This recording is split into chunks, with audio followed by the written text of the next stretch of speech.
Қазақстан үкіметі коммуналдық қызметтер жүйесін жаңғырту бойынша мемлекеттік жобаны әзірлеуде. Жоба аясында елімізге шетелдерден тәжірибелі мамандар мен сарапшылар шақыртылуда. Осы мақсатта Шымкент қаласындағы су ресурстары маркетинг жауапкершілігі шектеулі серіктестігіне дүниежүзілік банк өкілдері арнайы келді. Халықаралық сарапшыларға сумен жабдықтау саласындағы озық технологиялардың тиімділігі таныстырылды. So today we are here to see how Shymkent Water Company has performed, what it has been doing, and what their plans are for the future. Сегодня мы были свидетелями того, мы знакомились с тем, как работает Шымкентский водоканал, какие у них планы на будущее и какие планы по улучшению.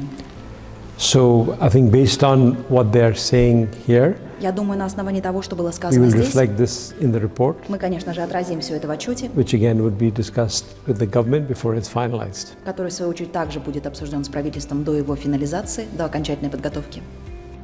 Су ресурстары маркетинг жауапкершілігі шектеулі серіктестігі мекемесінде су саласы бойынша Израиль, Польша, Қытай және Ресей сияқты жетекші мемлекеттердің соңғы үлгідегі заманауи құрылғылары ендірілген.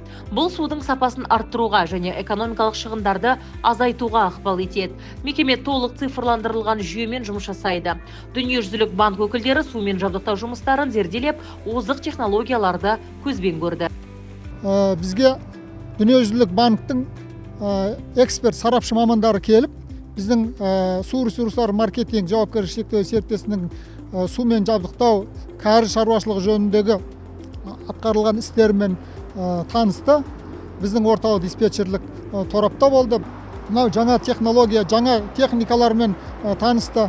Жалпы көрсетіліп жатқан қызметіміздің қаншалықты тиімділігіне бүгін өзінің бағасын берді.